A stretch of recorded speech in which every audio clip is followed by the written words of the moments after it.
Hi friends, good morning. I hope you are doing well and enjoying well. I hope आपको मेरा video पसंद आता हुआ होगा। तो अब तक हमने लास्ट सीखा कि the magic of control account, यानी कंट्रोल अकाउंट्स में कैसे कैसे हमको क्वालिटी वर्क के साथ दिखाएंगे तो वो हमारा अकाउंट्स क्वालिटी के साथ हमारे क्लाइंट के साथ जाएगा, वो हमने लास्ट सीखा। उसके अलावा ETB, FRS 105, general, reallocation, software TB, वो सब हमने हमारे पास्ट वीडियो में देखा। दोस्तों, ये वीडियो मैं गुरु पूर्णिमा के दिन बनाने वाला था, लेकिन कुछ वर्क की वजह से मैं नहीं बना पाया।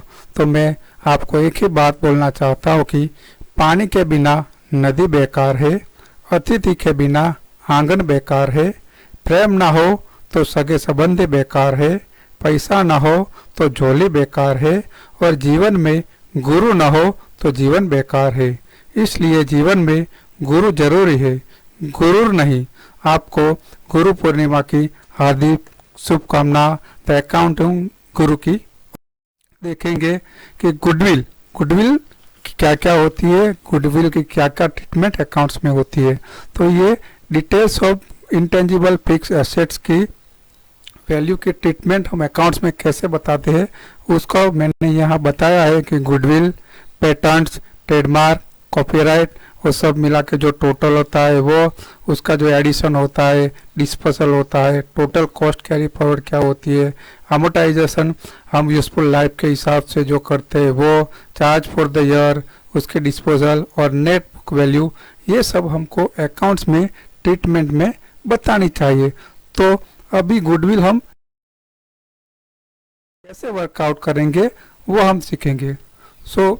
दोस्तों, अगर आप ये मेरा वीडियो फर्स्ट टाइम देख रहे हैं तो प्लीज़ सब्सक्राइब कीजिएगा और नोटिफिकेशन बेल पे क्लिक कीजिएगा, ताकि मेरा आने वाला जो भी वीडियो है उसका नोटिफिकेशन आपको बेल आइकन पे मिलता रहेगा। What is intangible assets? Example of intangible assets include computer, software, licenses, trademark, patent, films, copyrights, and import quotas, goodwill. An intangible assets is an asset that is not physical in nature, यानी वो physical उसकी value nature में नहीं होती है। Goodwill, brand recognition and intellectual property such as patent, trademark and copyright are all intangible assets। तो intangible assets क्या क्या है? तो patents को हम बोल सकते हैं, लोगो को हम बोल सकते हैं, copyrights को हम बोल सकते हैं, ब्रांड वैल्यू को हम बोल सकते हैं, सेल्फ डेवलप सॉफ्टवेयर को बोल सकते हैं, कस्टमर डेटा को बोल सकते हैं, ट्रेडमार्क को बोल सकते हैं, गुडविल को बोल सकते हैं। ये वो उसको हम फिजिकली हम नहीं देख सकते, लेकिन उसकी वैल्यू होती है। ये सब इंटेंजिबल यानी वास्तविक बोला जाता है। Intangible assets are those assets which have no physical identity और प्रेजेंस, यानी उसकी फिजिकल आइडेंटिटी और प्रेजेंस नहीं होती है, फिर भी उसकी वैल्यू होती है। And therefore one can not touch और सी दोस assets, but they are identifiable and have a long-term financial value for a business organizations. They can be either created or acquired by purchasing from a third party. They are useful since they can help in generating revenues in an organization. Moreover, such assets cannot be used as a guarantee or collateral to get a loan, because the lender cannot take such an assets into custody in case of default। यानी intangible assets के सामने हम loan नहीं ले सकते, क्योंकि उसकी physical value हमको हम सामने दिखाई नहीं देती है और उसको कस्टडी में गारंटर के हिसाब से नहीं रख सकते। इसीलिए हम उसके सामने गारंटी और collateral to get a loan नहीं ले सकते, उसको कस्टडी में नहीं रख सकते। Right. Valuation of intangible assets, तो इंटेंजिबल एसेट्स का वैल्यूएशन कैसे किया जाता है? So the market value of the business less value of net tangible assets, यानी नेट टेंजिबल एसेट्स की जो वैल्यू है और मार्केट वैल्यू है उस दोनों का डिफरेंस जो होता है उस पे हिसाब से हम वैल्यूएशन इंटेंजिबल एसेट्स का कर सकते हैं। The market value of company is a subjective figures and not fixed. It depends upon various internal and external factors like goodwill and stability of the company, market condition, urgency and need of the buyers, etc. उसी हिसाब से हम tangible assets की valuation कर सकते हैं। वो मैं आपको आगे कैसा होता है वो बताता जाता हूँ। How to calculate value of intangible asset, यानी इनटेंजिबल एसेट्स की वैल्यूएशन कैसे की जाती है? Say market value of the company 10 lakh, net tangible assets value of 8 lakh, यानी गुडविल हमारी 10 minus 8 is equal to 10 lakh, 2 lakh हमारी गुडविल हुई, market value minus net tangible assets. अभी कैटेगरी ऑफ टेंजिबल एसेट्स, तो इनटेंजिबल एसेट्स की क्या क्या कैटेगरी है? तो limited life, some intangible assets has a limited life and reduce over the period and are no use of company, need to amortization of decided years, and such assets are patents, trademarks, copyrights and broadcasting rights।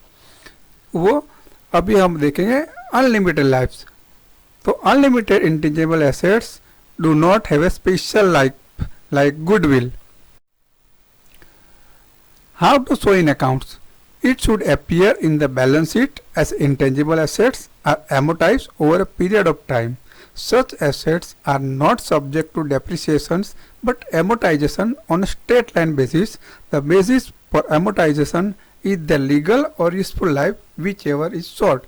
यानी intangible assets पे हम depreciation नहीं calculate कर सकते, लेकिन उसकी legal value क्या होती है उसके हिसाब से और यूजफुल लाइफ के हिसाब से हमको दोनों में से जो शॉर्ट होता है उसके हिसाब से हम राइट ऑफ कर सकते हैं, अमोर्टाइजेशन कर सकते हैं, ये बोल सकते हैं। तो उसकी जनरल्स क्या आती है? सपोज हमने गुडविल बाय किया तो गुडविल अकाउंट्स डेबिट आएगा और बैंक और कैश अकाउंट्स क्रेडिट आएगा।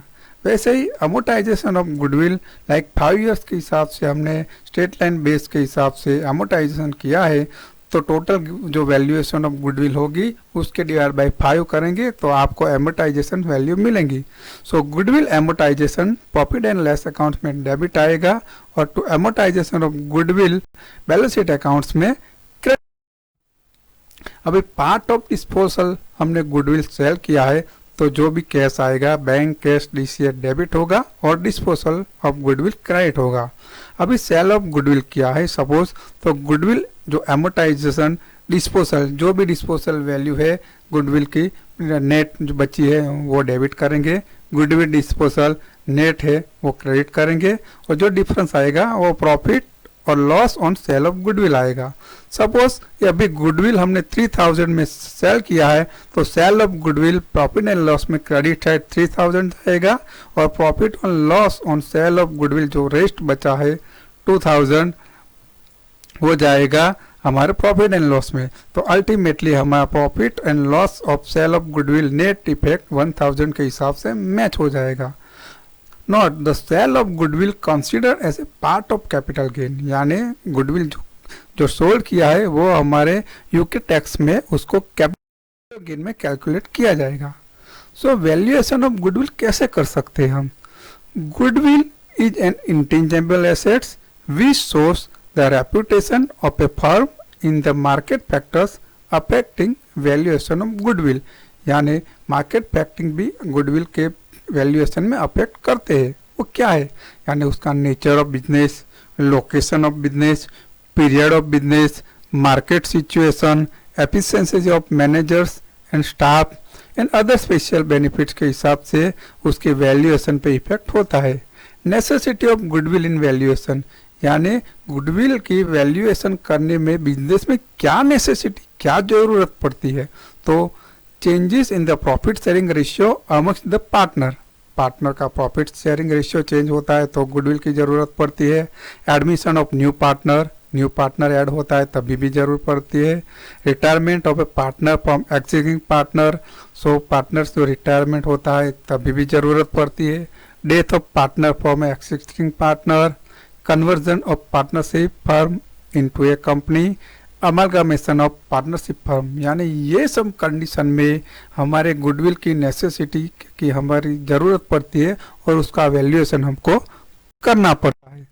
अभी method of valuation of goodwill, goodwill की वैल्यूएशन करने में क्या क्या मेथड है वो हम देखेंगे। सो एवरेज प्रॉफिट मेथड एक होती है, दूसरी होती है weightage average profit method, third होती है सुपर प्रॉफिट मेथड, फोर्थ होती है कैपिटलाइजेशन ऑफ प्रॉफिट मेथड। अब हम देखेंगे एवरेज प्रॉफिट मेथड गुडविल कैसे कैलकुलेट होती है। तो average profit method is equal to total profit of given years upon number of years, यानी goodwill is equal to average profit into number of years of purchase, यानी defined years. तो calculation कैसा होता है वो हम देखेंगे। Like the value of goodwill based on 3 years purchase of last 5 years average profit, यानी हम 3 years की गुडविल निकालेंगे लास्ट 5 years के एवरेज प्रॉफिट के हिसाब से। तो हमारा ये लिखा है हमने ईयर और प्रॉफिट, तो प्रॉफिट टोटल मिला के होता है 5 years का 10,35,000 और नंबर ऑफ ईयर्स हमने डिवाइड किया है 5 years, यानी उसकी एवरेज प्रॉफिट, तो डिवाइड बाय 5 करेंगे 2,07,000 एवरेज प्रॉफिट आएगा और वो 3 years के हिसाब से हमको गुडविल निकालनी है, तो 2,07,000 इंटू 3 करेंगे तो हमारी गुडविल की वैल्यूएशन 6,21,000 आएगी, राइट। अभी सेकंड आएगा weightage average profit method. Weightage average profit method is equal to total weighted profit upon total weight. So goodwill is equal to weightage average profit into number of years purchase defined years, यानी profit को हम weightage देंगे कि ये साल का profit हमारा इतना वेट है। यहाँ देखो, यहाँ मैंने बताया 17-18 में 40,000 प्रॉफिट है, उसका वेटेज हमने 1 दिया, फिर 50,000 का 2 दिया, यानी उसका वेटेज प्रॉफिट 50,000 इंटू 2 यानी 1 लाख हो गया, फिर 3, 4, 4, इसी हिसाब से मल्टीप्लिकेशन होप के 10 वेटेज के हिसाब से वेटेज एवरेज प्रॉफिट हमारा 6 लाख हो गया। तो 6 लाख डिवाइड बाई 10 यानी 60,000 वेटेज एवरेज प्रॉफिट आया और वो 5 years के हिसाब से नंबर ऑफ 5 years के हिसाब से हम उसको मल्टीप्लिकेशन करेंगे तो हमारी 3 लाख गुडविल के वैल्यू आएगी। सो ये सब गुडविल के वैल्यू कैसे डिसाइड करते हैं ये है, तो उसी हिसाब से हम गुडविल की वैल्यूएशन डिसाइड करते हैं और अकाउंट्स में शो करते हैं। UK accounting, Indian accounting, US accounting, कोई भी अकाउंटिंग हो, ये ट्रीटमेंट के हिसाब से हम गुडविल अकाउंट्स में शो करते हैं। सो अभी अब हमारा नेक्स्ट वीडियो में क्या आएगा।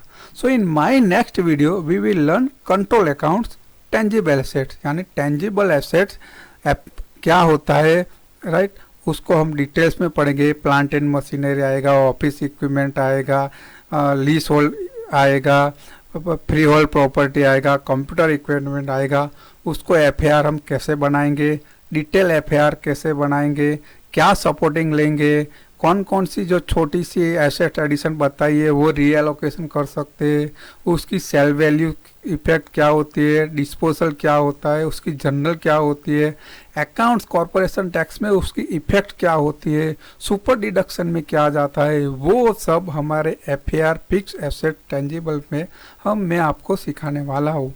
सो दोस्तों, आपको मेरा ये वीडियो पसंद आया है तो please like, share, subscribe and click on bell notification so that आपको मेरा आने वाला वीडियो का अपडेशन आपको मिलता रहेगा। दोस्तों, I am also available on LinkedIn, Instagram and Facebook. और आपको बिजनेस और स्पॉन्सरशिप करना है तो मेरा ईमेल आईडी है ashok.rita1973@gmail.com। वो मैं आपको मेरी फर्स्ट स्लाइड में बताने वाला हूँ और मेरा मोबाइल नंबर है 9427361966। तो उसको आप नोट कर दीजिए और आपको जो भी दिक्कत है मेरे व्हाट्सएप पे या ईमेल पे आप लिख सकते हो।